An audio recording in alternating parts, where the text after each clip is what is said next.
Okay,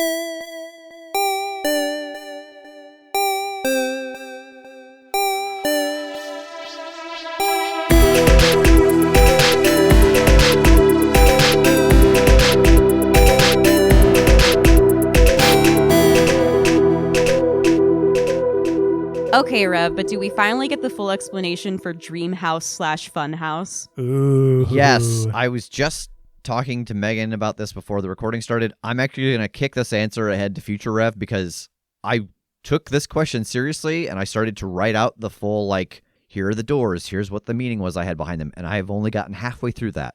So the full thing is not ready yet. So Future Rev will answer this question right now. Thank you, Past Rev, for giving me something to do other than, edit this beast of a Q&A. I think it clocked in at 2 hours and 45 minutes before I started editing it, so here we go. I'm going to try to make this as succinct as possible. If it seems like I've missed something, let me know in the Discord, and I will answer any questions you've got about the Funhouse. So the first thing is the doors in the hallway, not the front door to the house, but the doors in the hallway. So the first thing you need to know is that the doors in the hallway, whoever touches them first, that's the person we're seeing something about either their situation or their future. So the very first thing we see is Tass hovering in midair. Below him is a bucket, and then below that is a vast sea.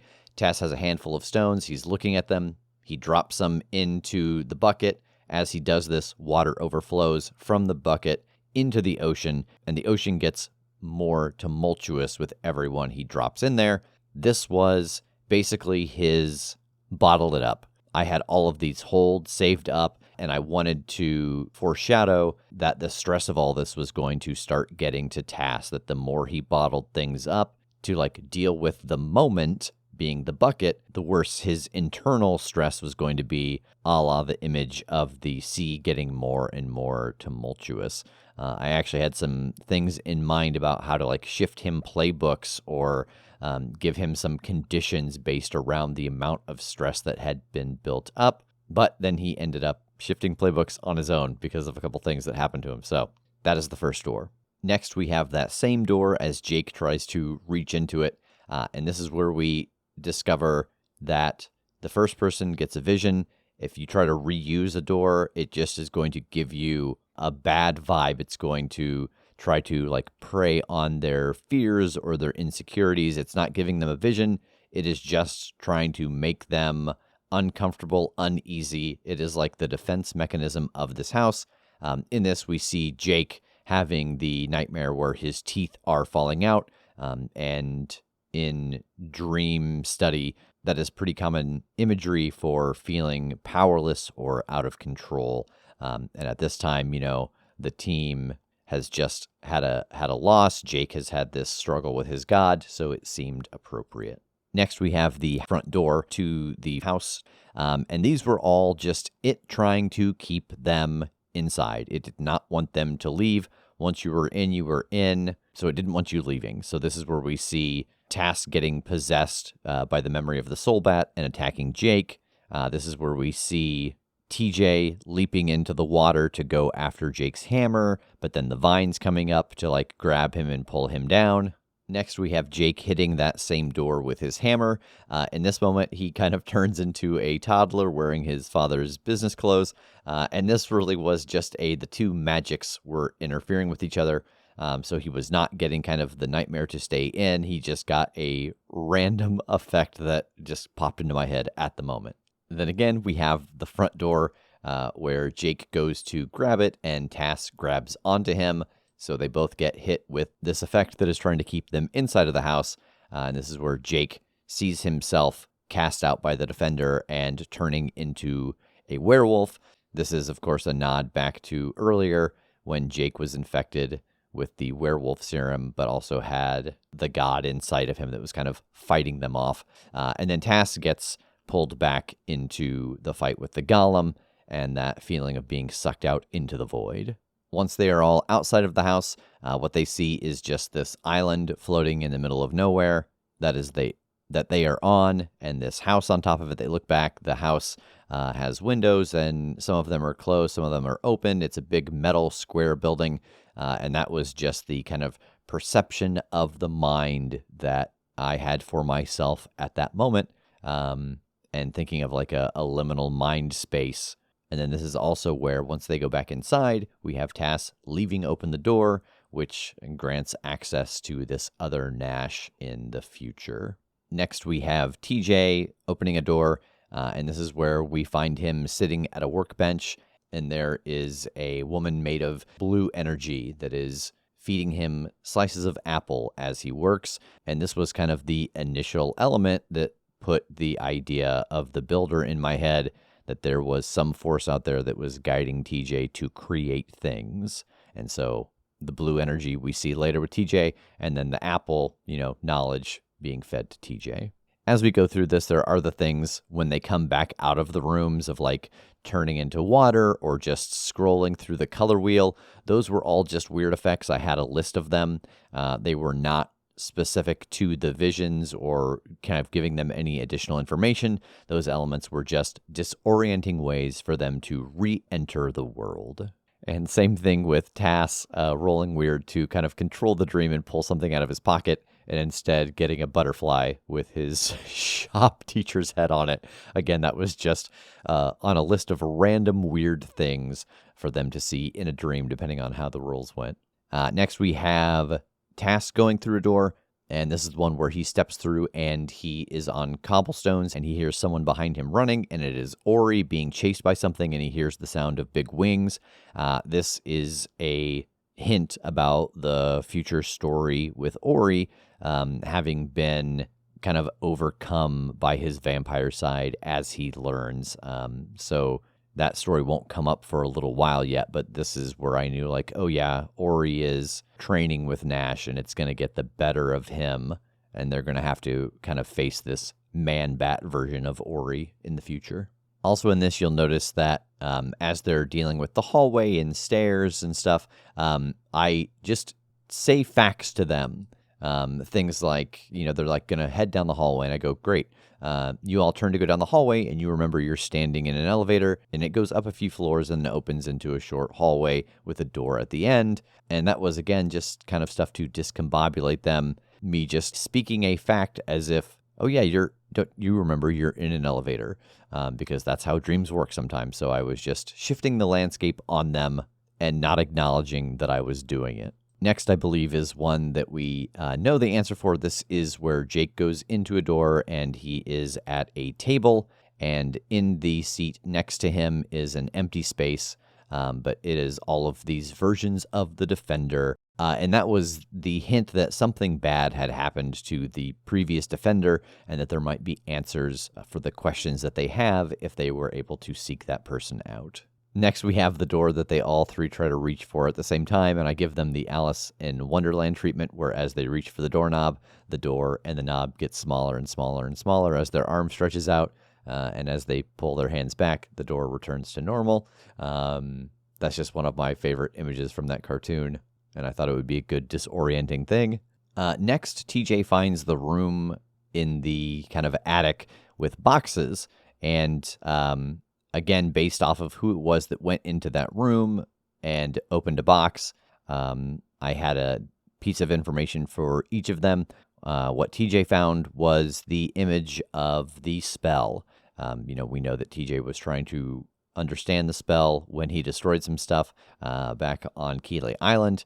And so this was another opportunity where they got to see the spell. And it is later an image that I recreated, actually, inside of the castle when Grandpa Nash was working on understanding and altering the spell. This was not something that I planted because I knew this was going to come up later. This is an image that I came back, 3 seasons and grabbed so that it would connect again. The next one is the puzzle being put together by the ants. This was an actual glimpse into the future. And this is where we get to see the plague doctor that is going to come after Tass. We had just finished the Dr. White story. We had seen that someone had visited him at his grave, and I had already had kind of the ending for the Halloween episode of the Verkalakis coming and calling for Tass, and hopefully him answering the door and getting affected by its poison. So this was just foreshadowing for that moment. In episode 18, What Dreams May Come, we see that Jake and TJ are unaffected by the poison, just to indicate that the Verkalakis is specifically coming after Tass. You'll notice in this I'm not going over all of the ways that they were forced to communicate because I go over that in the episode.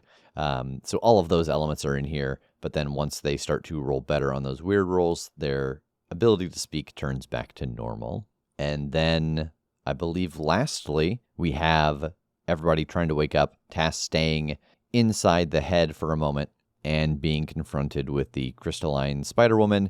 This is the spider people that they are going to encounter in Elnor very soon.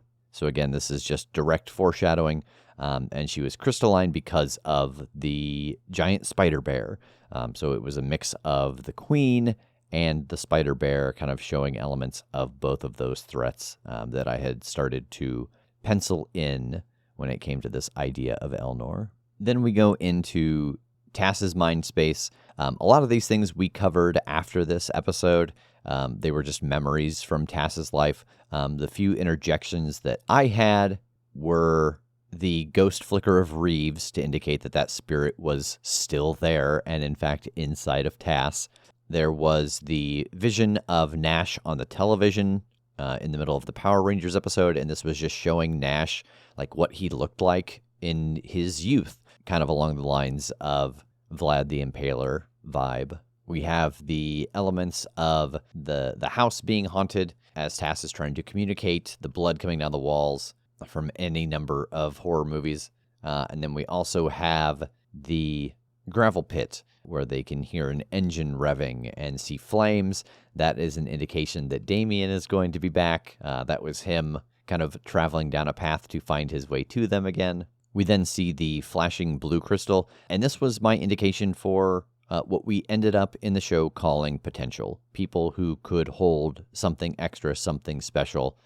We come to call it potential, but this was the first time we were able to see it in a person. And then lastly, we get to Lana inside of the crystal, of course, and I had the storm in there to indicate the vast amounts of energy that Nash was putting off and what she was fighting through to get there. In later seasons, I was actually very happy to be able to have future Nash give the knowledge that, yeah, we can't be near each other, old Nash and me, because it will kind of cause a disturbance in reality and cause this enormous storm. So that was not something that I knew back then, but I was then able in the future to tie in as part of this vision with Lana there that, oh yeah, this is a storm that is caused by the presence of both Nashes being in this reality at the same time. And so I believe that is everything. Hopefully I have not missed anything. If I have, as I said, ping me on the Discord. But this was a lot of fun. I had a ton of fun writing this. I had a ton of fun running them through it. Part of it was stuff from Dream Study books. Part of it was me weaving in things that had already happened in the story. Part of it was me weaving things in that I wanted to happen in the story. And then part of it was just things that I thought would be weird or funny or off-putting to just keep them feeling off balance as they were inside of Rev's mind and then inside of Tass's mind. So there we go. Yeah, I think one last time in the other side of the coin, fuck you, past Rev, for giving me more work to do. I now return you to the fine folks talking around the table to each other. Wow, great job, Future Rev. Yeah, That great. was Good job. concise. So succinct. Was I it? It can't was believe so you long. said that at the end, though. And the accent was really good. Rev, did anything the players said, either in or out of character, change the trajectory of the story? Or did anything a fan said influence the story? I mean, everything they said, that sounds like I don't mean this like this is not, but everything they've said in character changed the trajectory of the story. Out of character, Tass gave me the bit about maybe being death. I think the big thing, and it's just, again, I said before, the way that I have run games changed, but there was a point where Jake had a car for a while, and we kept destroying his car, and it became a joke, and I was like, it's not like I'm going to do like a Mad Max story to incorporate the fact that you have a car. And then I went away and I was like, no, that's exactly what I'm supposed to do. Because the players are showing you what they want to do through the moves that they take, through the gear that they get. And I think that's like, for me, bar none, that is probably the most common mistake GMs make, is they don't pay enough attention to the characters that they're handed at the beginning to know the kind of story they should tell. Because all of a sudden you have a character who's like, oh yeah, sorry, I know you made an all stealth character, but my story's all fights. It's like, well, to me, that's the part of telling a collaborative story. So from that point on, once I had that realization, very soon after we got the Mad Max story with the werewolf serum, I started really taking note of the moves people were taking and the gear that they were getting to make sure that the story somehow connected with that. Or like Megan's thing of making the world livable between people and monsters. Like, this was a monster hunting show before, and we knew that some monsters were good, and so like there was a little bit of that, but Megan's story choices really changed that trajectory of like, no, it's probably the bulk of monsters that are just misunderstood. So yeah, absolutely. A listener, no, because we're always recording ahead, and so I don't think I've ever read something that a listener has either written or said to me. Shia LaBeouf was something that you had, like, a listener had written up, right? And didn't you have that as somebody wrote something and you were like, oh, I'm going to develop this, and then you ended up changing it into what it was for Critter Treat. You mean actual cannibal Shia LaBeouf? This is one and the same. Yes. Yes. Very one. Mm-hmm. And you in the intro of it, you're like, shout out to them for letting me use it. Actually, But I changed everything. Yeah, but I scrapped everything Yeah. because I had this idea. Yeah. But you still like called them out and said, thank you. Fuck Hey, you, fuck pal. you. Yeah. You're like, this was great, and I Yes. wanted to implement Yeah, this. absolutely. I think part of that too is just like the community that we built, right? Like, we have these Discord channels where people are posting memes or like joking about things, and being so active in that community, like especially Monster of the Week, is so primed to be like, here's some random thing that inspired a mystery that, like, throughout all facets of your life, you kind of, oh, this would make a good mystery. Yeah. So it makes sense that there would be some influences here or there. Or like a movie inspired the Buckleys. Snatch. You watched Snatch and you were like, Yeah. oh, I'm going to make this whole mystery off of that. 'Cause So that his whole monologue about how much pigs can eat. Yeah. yeah. So I guess it's not like a listener suggested Well, we Brad do Pitt this, does but listen to the show. that's true. Yeah. Oh, yeah, shout out. Nice. What will you miss the most about Coin? It's a very like conflicting sort of idea in my mind, so forgive me if this makes no sense. But like, I'm really proud of the arc it all took. I'm proud of the moments of jumping the shark that we took, that we started almost in a JRPG kind of thing of, oh, we got to go get the spooky thing at the theater, to we have to kill the embodiment of death. Like, I really am so proud of that arc. But what I miss, because I shamelessly love this stuff, is I know I'm going to miss that idea of, well, what is next? What is our Supernatural season 9? Like, what is the ebb and flow of, like, how do we make it bigger? And then inevitably it will wax and wane back and forth. And even those things that people look at and go, well, I mean, that was clearly their rough season where they didn't have a budget versus, but the one after that was the best thing I've ever seen. I love that stuff. I love those stories, the good and the bad. And while I definitely think this was the story as it needed to be, part of me will miss that idea of, well, what else would we have done, though? This is maybe getting overly sentimental for this, like, the middle of the Q&A, but, and I mean, I'm sure that what's next for the Crit Show, like, will also be this, and, everything else that we've done, on, like, the Patreon and YouTube and stuff, but just, like, talking about, like, Coin specifically, it was just, especially going from someone who listened to it and then joined the show, it was just very nice to be a part of something that people enjoyed and people cared about. It was really lovely. And I'm sure that will be true for the future. But like speaking about this present moment, that was just very nice.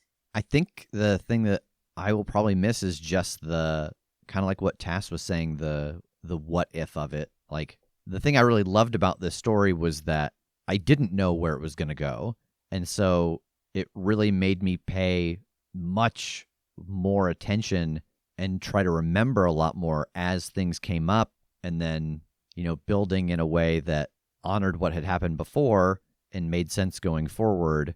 Like, I liked that jigsaw puzzle element of the show. Like it was a lot of work making a picture and then cutting out all the pieces, but then like the last 2 seasons was just putting it back together again, if that makes sense. There was something about pieces just clicking into place every now and then that was really satisfying. Yeah. I'm gonna miss the monster of the weakness of it all. Like, that's how I got into this game. It's how I found the Critshow, is that it is just a genre that I very much enjoy. And as much as I do love the, overall story and the arc and everything that our characters accomplished, it was just those little side, like Margaritaville, the Buckleys, the penitentiary, like just the monster of the week mystery. Here is something weird going on. Get in there and figure it out. Like, that aspect of it was just what drew me in and what I thought was the most fun, along with all of the kind of small homebrewed games that we did. Monster Mash and, Infection. Was that the game that you created That's for? what I called it. I think that's what it was called. Just all the things that are like, here's a little thing that we put together that's almost like a little side quest for us to do in a fun one-shot setting. The Halloween episodes where it's just like, this is going to be bananas, and we're encouraged to make it be bananas. Yeah, like everyone was always so excited. That was one of my favorite things, is everyone's reaction at the table whenever there'd be like a bit of an intro and they'd be like, welcome to Crit or Treat. And everybody would be like, oh, fuck. I'm going to miss just the novelty of it.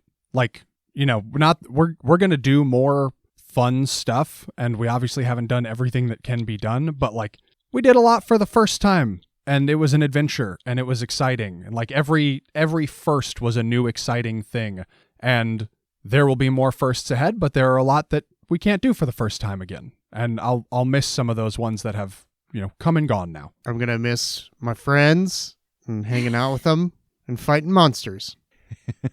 Well said. Hear, hear.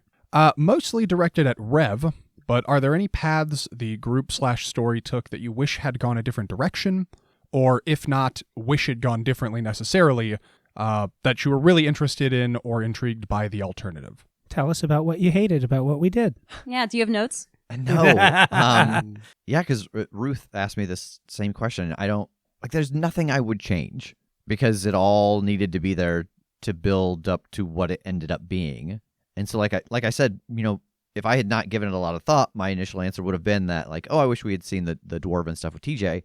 But again, ultimately it didn't matter, because the story shifted so drastically with his death, and what Nash was doing changed. So nothing. I like what it is, and I'm like, it's so rare that you get to make a thing and step away and be like, that feels like a complete thing, and it does. I would like to have died one more time. It's funnier in threes. And I would have loved it if it stuck.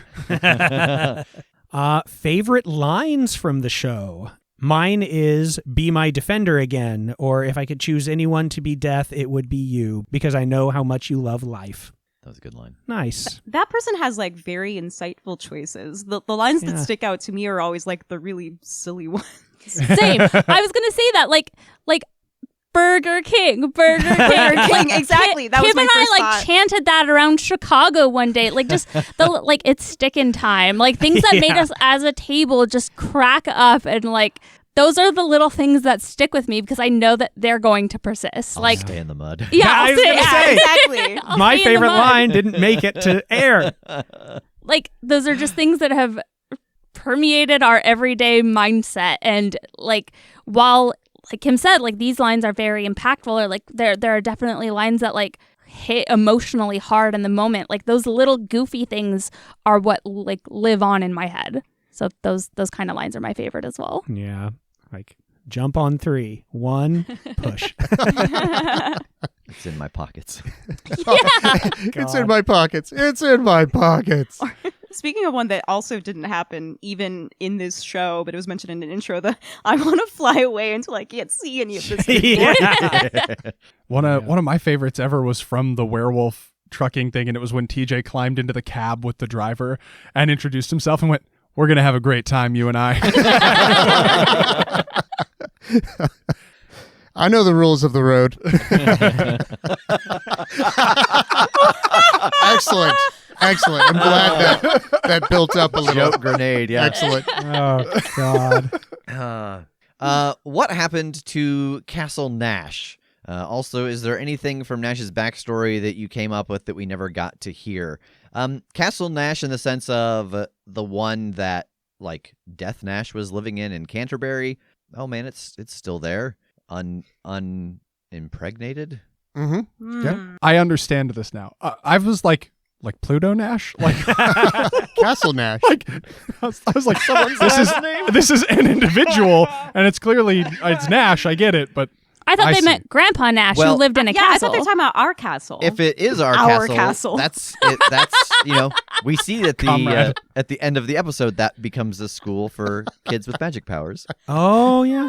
Man, I wish we'd had an episode where we addressed both, and it could have been the two castles or something. I could have done a Lord of the Rings I see. title for this. I could not figure out what you were We melting bo- down about. We both have... Nobody ever knows. Yeah, as is often the case. often the case. I don't know what you're melting down about. Like as- every toddler I've ever encountered. Just assume I'm throwing a tantrum. But yeah, there were two facing off Castle Nashes, and it didn't even occur to me. Oh, damn it. Next time. Well, one of them folded in on itself like the Eye of Sauron. So. Yeah. Is there anything from Nash's backstory that you came up with that we never got to hear? Yeah, I think the only thing was that if they had ever actually gone to Canterbury and tried to like deal with the castle or whatever, the Headless Horseman was one of his guards, Ooh, dope. Nice. and so that was that was one of those things where this story was written because it's fucking real, and he's kind of. But then Jake trod that, so I was like, that's fine. This Oh, Stole good. it. Just another reason for me to make sure they never get to the castle. What was the biggest surprise of the series? I was never surprised even once. Well, no, I always read the pages beforehand. So I Yeah, know. exactly. Yeah, I'd read the book before we played, so I mean, there's so many good ones. I don't know the biggest. I think Grandpa Nash was a yeah, I pretty. think so. That was probably the one that I remember feeling the most like clutching my pearls moment. As a listener, that's the one that would like really shocked me. Well, I knew about that one, but the one that I feel like I had that reaction to as a listener was it the Halloween episode in Dungeon World? The one where Jake did his like thing and then at the end he like dances with the little girl and then we realize that none of it was real. I had such a like visceral reaction in the moment of like I clutched my chest and I went no, and like I was like tearing up at the end. I was like, this is so sweet, and then like realizing it wasn't real, like oh man, it was such a gut punch for me. yeah. That was Like, surprising. oh, he's still being like experimented on yeah, by he's Eston. still being held captive, and he just is hallucinating that he escaped or whatever. And I was just like, oh my god, that sucks. I bet I have a good answer for our listeners, for those that listen while driving. Oh God, it's the one that we still get messages about. Is Yep. it the where there's an explosion? Yep. Yeah. Yep, that's the one. Yeah.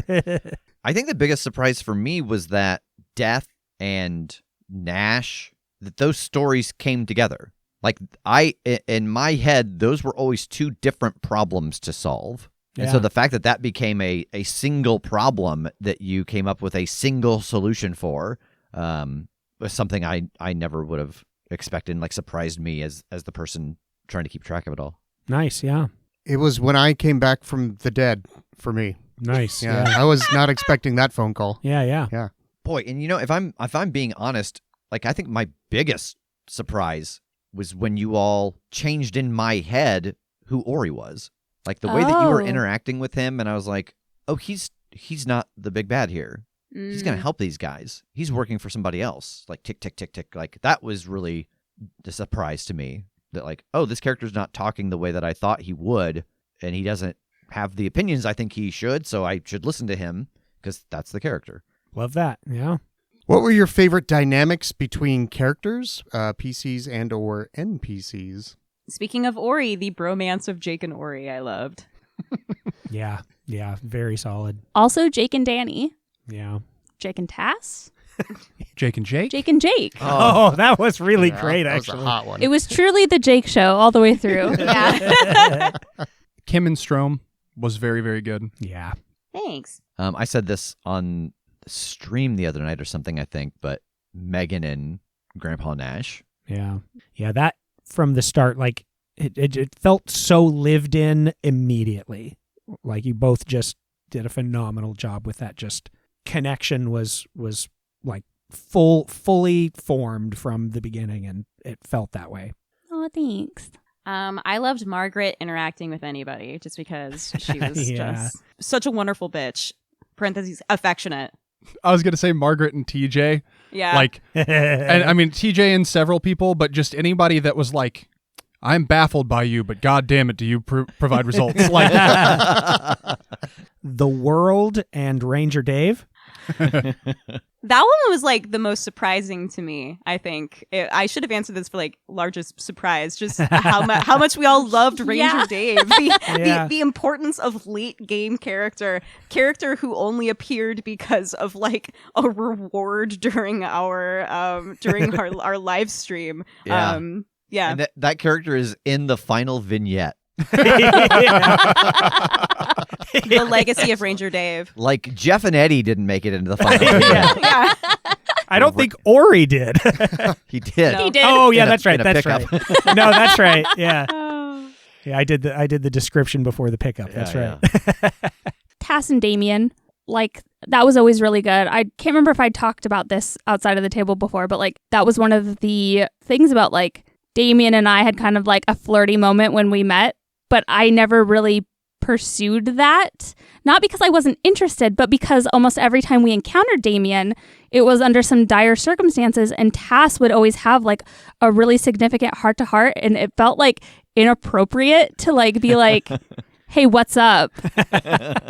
Like, I know like this terrible thing just happened, but like, hey, let's meet up. Or like, it just felt like, oh, I shouldn't.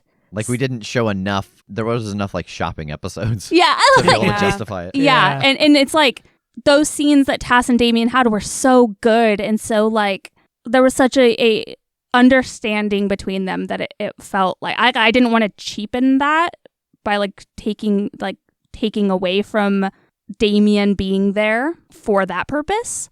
But like every time that they kind of had like a, hey, I need some help, I need some guidance, I need to talk through this, and like just the perspective that was able to be kind of shared was always really touching. Thank you. What are Jeff and Eddie up to? Speaking of, I have no idea. If I knew what Jeff and Eddie were up to, I would have put them in the final vignette. What do you all think they're up to? I imagine them like friends you had in college that you were really close with, and it's like you're still on really good terms with, but you don't know exactly what their day-to-day is like. You just know they're doing good. Yeah. I think they share an office, and they own a company that's like handymen, and they're just up there shooting the shit in their office. I feel like they're like specifically a cleanup crew for like things you don't want the law to know about. Oh. Like, They're cleaners. Or maybe they got hired by the IPT as like oh, they're just the They're officials. contractors. They're Yeah. damage control. Damage control, yeah. Oh, Nice. So that. that's exactly it. Lore. Thank you, TJ, because I find that not often enough do we button up a new piece of lore with the word lore to make it clear that it's lore. It's canon Hmm. that we do that. Damn it. He keeps adding more words to things. Why were there more Halloween specials than winter holiday specials? Was it timing and the story thing, or was it just easier to come up with critter treat mysteries? Yeah. Like, I never felt bad interrupting the story for Halloween. It would have felt weird to interrupt the story for like a holiday special. I would have been irritated for Yeah. sure.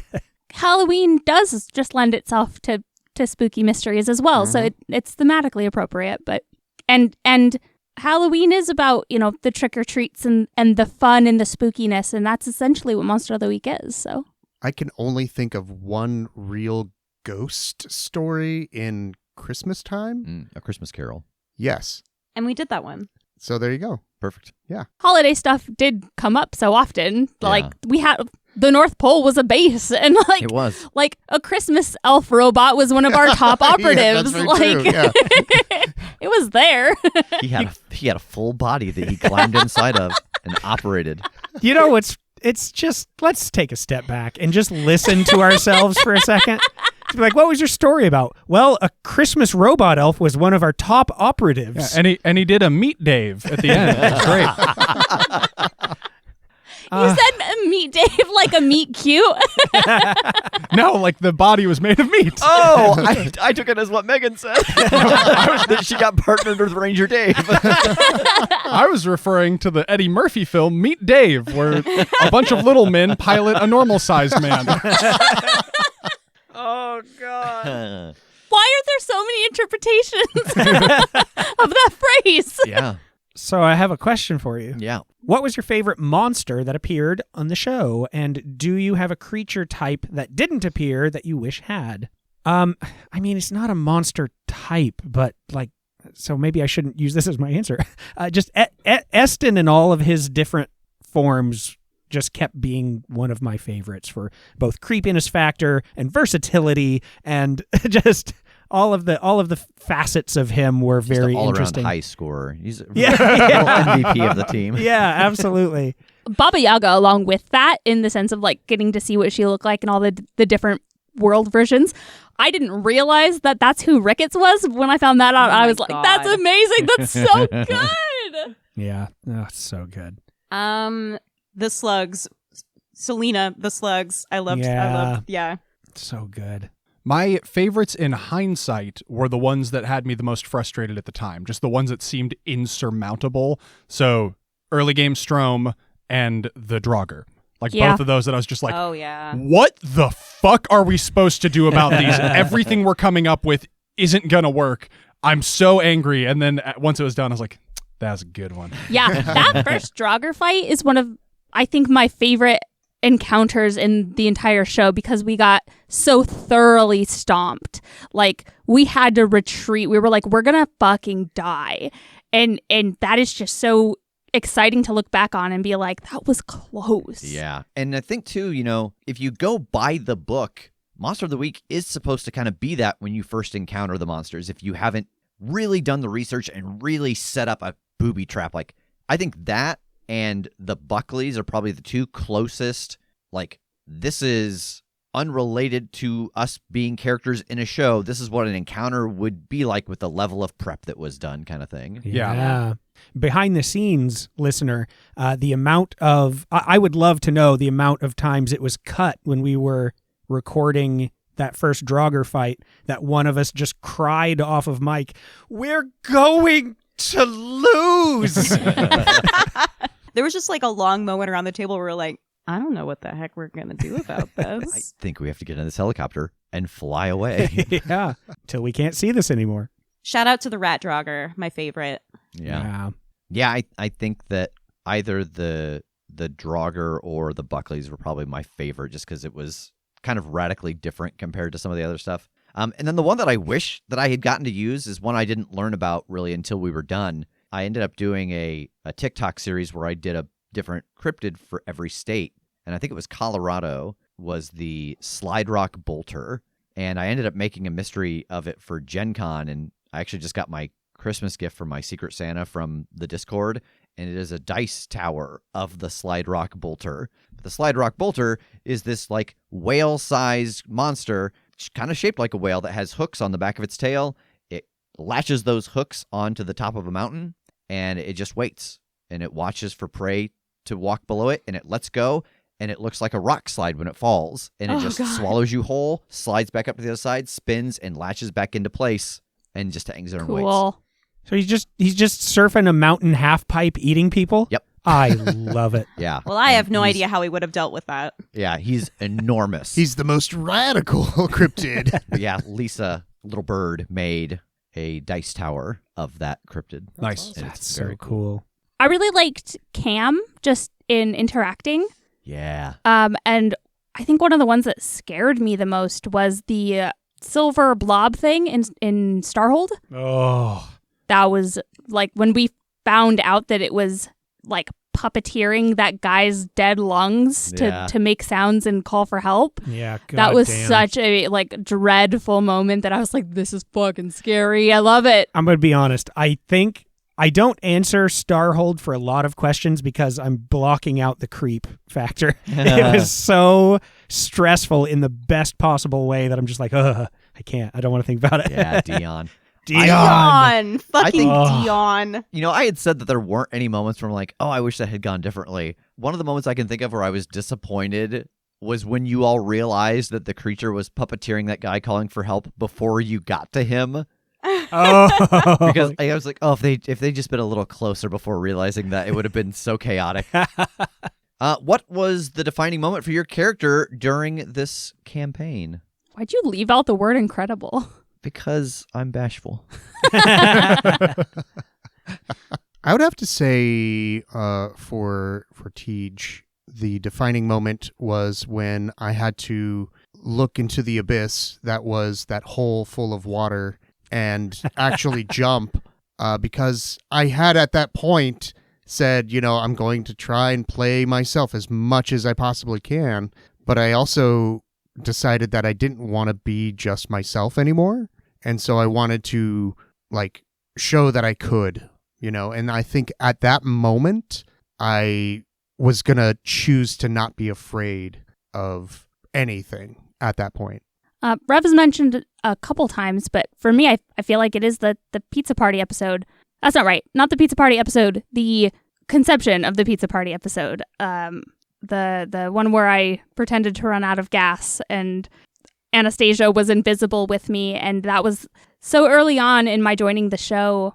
And I remember not knowing what to do and feeling so confused about like, well, what am I supposed to do here? And I think saying that in character and Rev being as Anastasia being like, I don't know, I can't wait to find out what you do. And like realizing that like, oh, I am like legitimately on my own here. And that is so scary, but it's also really cool because I got to play into the uncomfortability and nervousness of, oh, okay, well, I'm just going to try to bullshit my way through this. And I remember Rev being like confused as Anastasia of like, when I'm like, well, no, we don't need to fight them. Like, we won't hurt you. And just be like, oh, that's what we were here for. And I was like, well, I don't think we have to because they're not doing anything. And authentically thinking about that situation and how everything kind of changed from there. And it really defined Coin Megan's priorities going forward in that they had this overall plan, but more than that, she wanted to kind of be this opposite of what she knew she had originally been intended for, you know, to become this like head monstrous that all the other monstrous could look towards, but just be somebody that could bridge this gap. And as a player, like having the opportunity to like do that, because you can't just magic that in the world, you know, there's so much animosity and things that you just wish you could just say like, this doesn't have to be this difficult, but there's just no way to really do that. So having the opportunity in game to be like, all right, how can we implement this? How can we use a magic wish from a genie to like try to create a way forward in this world?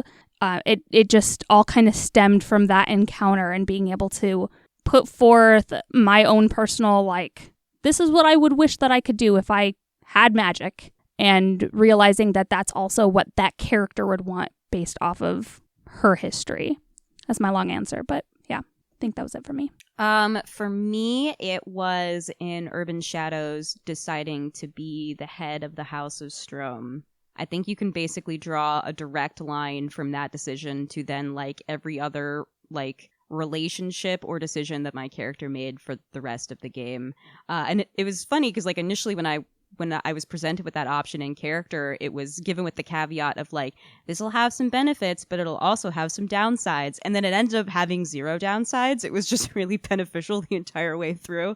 But both in terms of like, if I didn't have that, I wouldn't have had the Necklace of the North Wind that early, and I wouldn't have maybe known about like, I got like a prophecy of like the ritual we were gonna do, which like filled in a lot of blanks. It's like I got to know Kester and Tiresias more. I found out that Ozymandias was actually, you know, Strom back from the dead. Like that was just ended up being such a useful choice. I feel like the gunfight on the train is a good snapshot of it, because I feel like within that encounter, it showed that what I had built the character version of myself towards was, if you just show me that you're nothing but a monster, I will do everything I can to put you down. But if you show me that there's a reason to save you, I will do everything I can to do that too. I feel like mine was convincing the defender to keep me on as his agent when he was telling me I had to pick somebody else, which I know is very early and a lot happened after that, but I feel like that was all kind of like straying from the path that I was inevitably meant to end up back on. What was the player's favorite playbook in Monster of the Week, and what was your favorite outside of Monster of the Week? Rev, who was your favorite NPC to play? I'm probably going to say my favorite to play was Landara because I actually got to play her. Like, I got to play as her. You know, I got to play as her, and I got to play as Rev. Those are the two characters that I rolled dice as. So I'm going to say Landara. That I really liked her introduction and her, like, ambivalence towards the job that she was supposed to be doing and what your plans were, and, like, her introduction into Season 2 I really enjoy, so. Nice, yeah. While we were in Monster of the Week, the Monstrous is one of my favorite playbooks, period. So that was just a lot of fun to build that, with sort of Damien powers in mind. Outside of that, playing a druid in Dungeon World is just so good. It's so good. I can't state enough how cool it is to have someone, especially someone as skilled as Rev, write a playbook for you for the express purpose that you use it. So that was very cool, and I love the seer, and she was extremely useful and played kind of exactly how I wanted to in terms of being a like investigative role and more of like a support character. In terms of like already existing playbooks, I say this every time I GM at Gen Con or anywhere else. The Mundane is my favorite playbook in Monster of the Week, and is like can be just like spookily powerful. And I love them. Yes, Queen. Yes, thank you.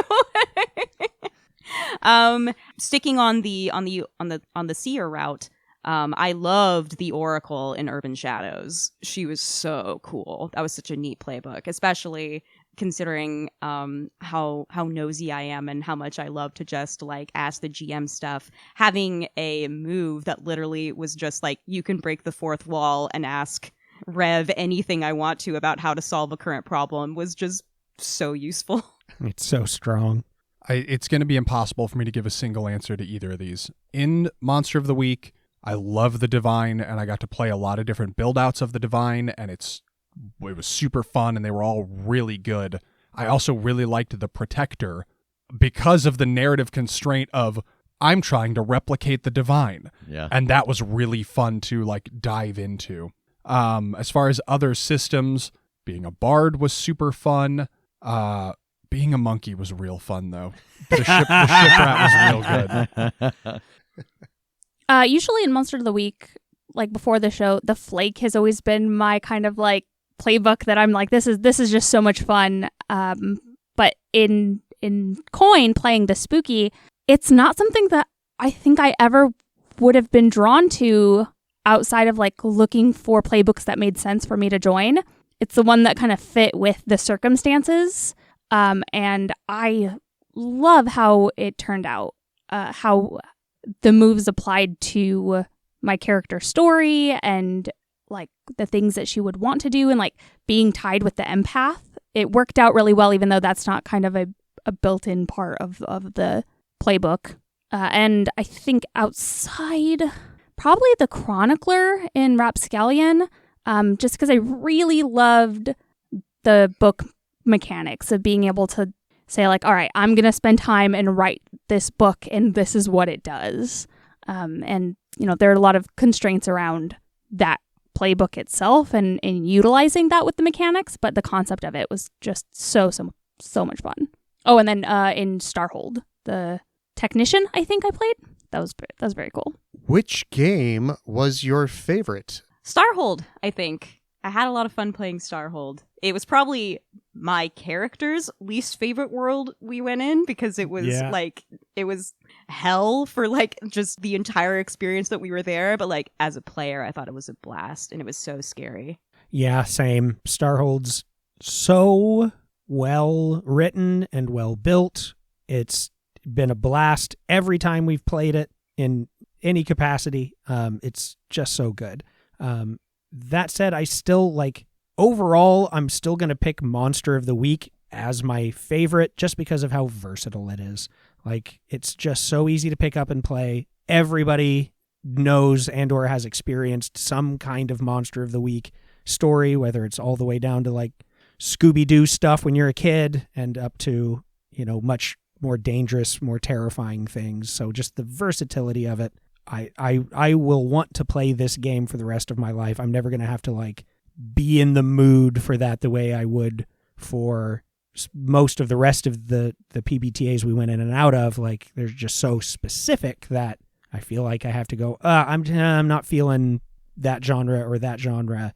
But Monster of the Week is just something I feel like it's like, oh, we're bored? Yeah, here's playbooks. I got something. Yeah, especially with the way that they've added all the different ways to play it, like, you know, This Old Haunted House and Bone Spear and all of those things. If I'm not picking Monster of the Week, it probably would be God, I had so much fun running Starhold. But I'm gonna say Urban Shadows because I really liked the portion of that where you all got to make a move and then all of the factions got to make a move and you didn't know what those things were. And Yes. then I just kind of spun scenes for you. Like, Jake, you guys, Jake isn't there. He's been kidnapped. It's like, fucking what? It's just the fact that they get to do a thing and there's not a interruption moment, a stop it moment. It's just, this thing has happened. Now you all get to deal with it. Yeah, it's very good. That was one aspect of play in Urban Shadows that I wish we had, like, you know, time was of the essence, literally, because, like, Nash was coming to, like, eat the world. But, like, I wish we had been able to stay longer in that system because as the head of a faction, I would have gotten to, like, play a role in the faction turn, and that would have been fascinating to do. But it's okay. Missed opportunities. Yeah, I think it was very neat from a player perspective. As in character, I hated it. Yeah. I lost all my powers Stressful. and I had to like lead a revolution. And that was a lot.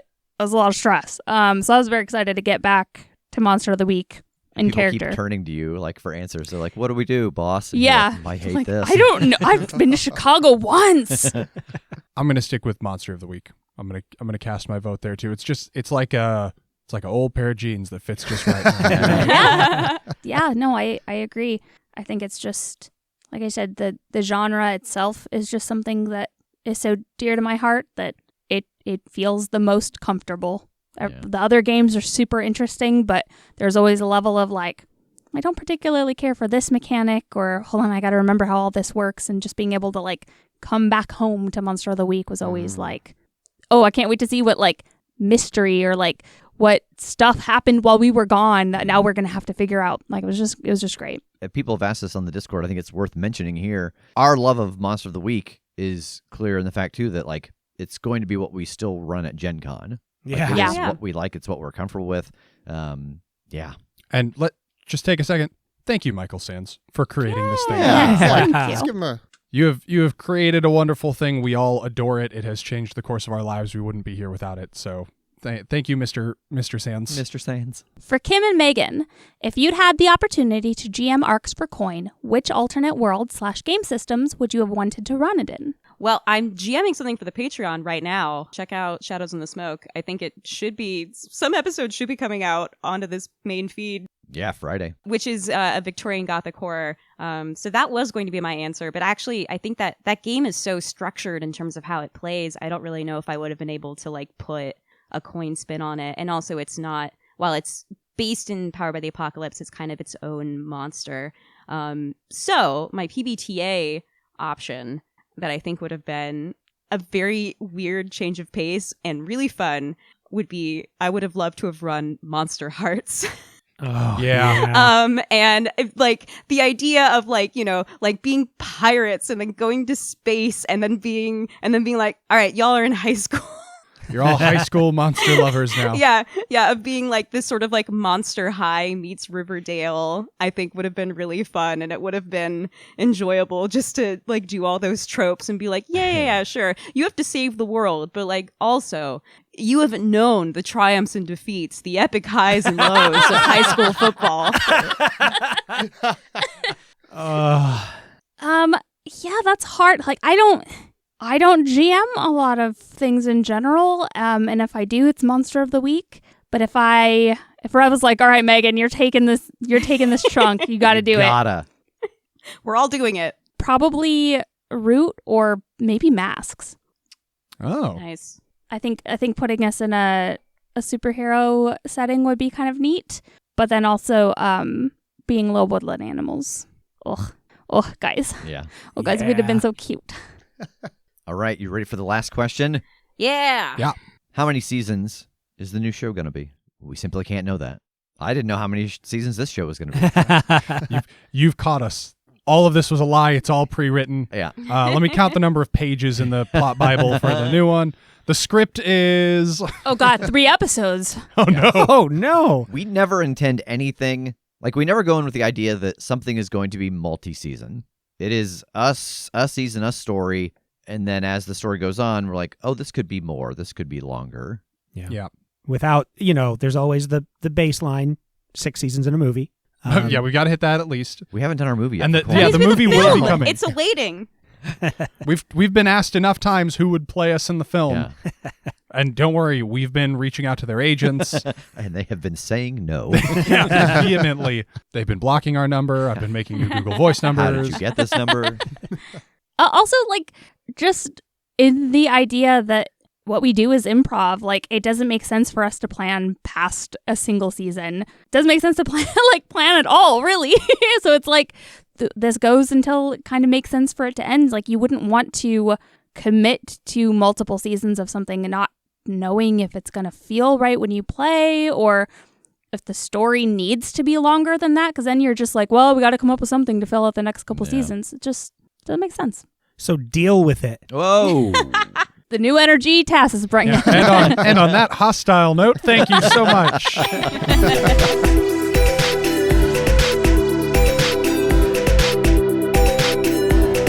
The Crit Show is a Critshow Studios production, edited and produced by Brandon Wentz with music by Jake Purley. You can find more information about us at thecritshowpodcast.com. To keep up to date with upcoming live shows, contests, and other special events, follow us at The Crit Show on Facebook, Instagram, and Twitter. For even more weekly content, join us at patreon.com/thecritShow.